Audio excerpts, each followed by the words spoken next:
What's up, guys? I'm back with another zodiac reading. We're going to start off with the dice.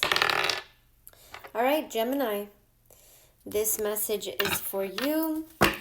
Let's go ahead and tap in with the Aset Egyptian Oracle and pick up on the energy. And then we'll tap in with the Nefertari Tarot. We've got Ptah, okay? Number 28 could be significant alchemy and creation, Gemini. The energy on the board is alchemy and creation, okay? Surrounding the energy, we've got Sobek, number 40, rest and ending. So number 28 and number 40 could be significant. I feel like alchemy and creation is what's on the board right now. So you are literally alchemizing and creating with what you are alchemizing here. With the surrounding energy of Sobek, rest and endings, I feel like this is coming from, things coming to rest, coming to endings. Whether it's people, places, and things. We're going to tap in, though, with the Tarot 113 on the countdown as I looked up. We've got the sun, so there's a lot of clarity. You're able to see things clearly now. The things you are creating, the sun is also about creating and creation, right? So you are definitely in creative mode here. You could be seeing things or you are being seen. So this is about, light, enlightenment, bliss, joy, abundance as well. This is what you could be creating at this time. Let's go ahead and tap in 144 on the countdown. We've got the Knight of Swords. So again, this could be creating from your thoughts, your imagination, just letting it run wild here with the Death card. I feel like, again, you could be cutting off a lot of things just rapid, like, okay, you're just guided and then boom, you act on it. You have clarity, you understand. And you make the changes that are necessary here with the Death card. To the Magician, there's the creation, right? There's the Magician. You are creating again. And so you are alchemizing. You are changing certain things. You are shifting certain things here. Scorpio, Leo energy here as well. We've got the King of Pentacles, and this is all turning into stability, abundance, money, okay? This is about your money. This could even be like an inheritance, okay? Now, if you do have like a significant amount of abundance, and you have a child, maybe this is like, writing your will out and things like that, or even reviewing it, things of that nature here. With the Two of Pentacles, yeah, I feel like you could be changing some stuff here. If it's in regards to that, that's just specific for somebody. Yeah, Ace of Swords right there, that's the truth. So that's specific for somebody here. It looks like a father's getting ready to leave something to his child. Okay. We got the Three of Swords, or perhaps you are cutting someone out, okay? So some of you are getting ready, making some changes.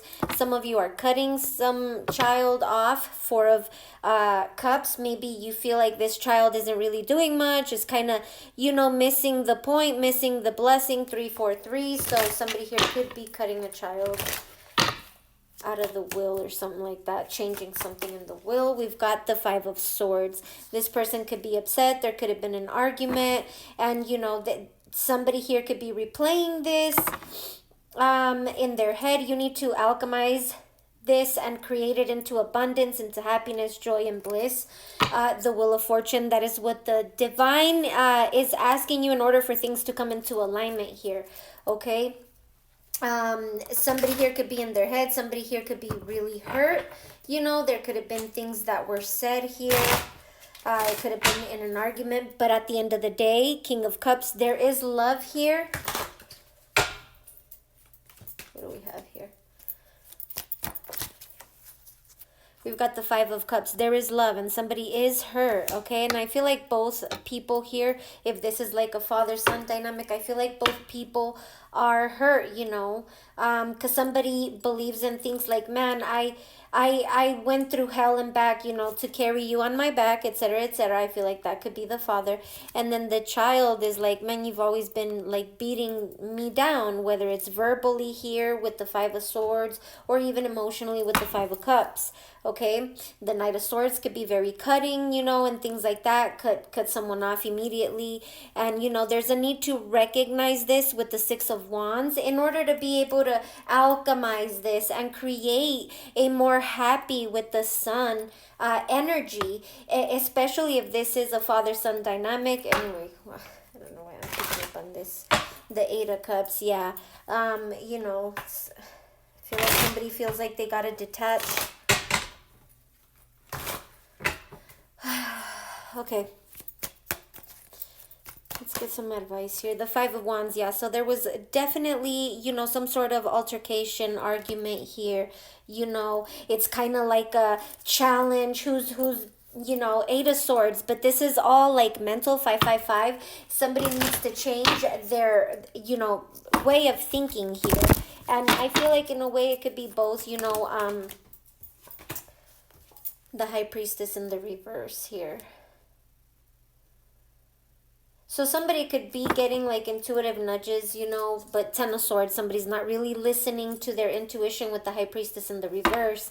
Somebody, is not really tapped in. They're more caught up in their head and wanting to win at all cost here with the Five of Swords. So it's creating an ending here. Three of Pentacles, because this really could be worked out. However, it looks like somebody wants to cast someone out. Because maybe they're working on themselves or working on something. Yeah, the Seven of Cups. Some sort of illusions here.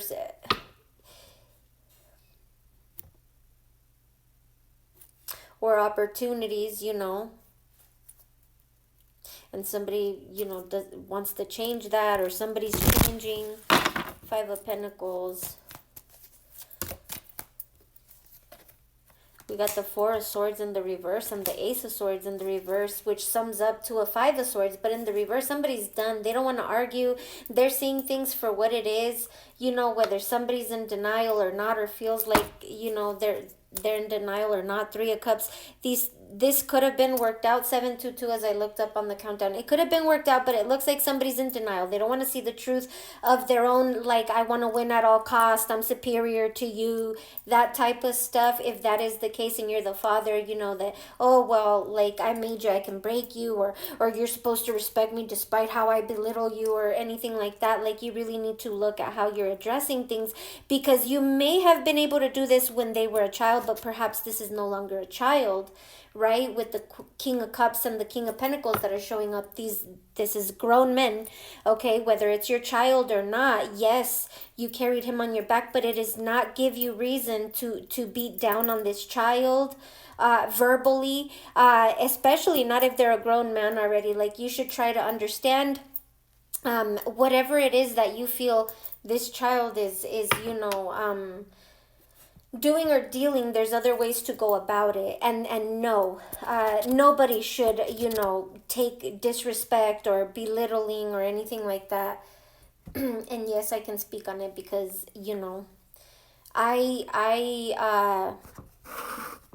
not only have I, dealt with a parental figure like that, but also I started portraying those traits, and I had to work on myself, and I had to look at things differently and recognize certain things for what they were and that they were not right.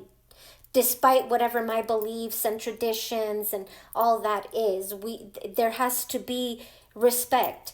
Respect is earned when it is given. You don't just give it out. You earn that. That's something you gotta earn. And if you're, who's gonna want to respect that? You receive exactly what you get. So whether you're the son that disrespects or both of you, y'all need to look at this in a different perspective. All right, that's what I have for you, Gemini. Now, whether you're a masculine, a son, or a daughter, this is just what it is, okay? All right, bye.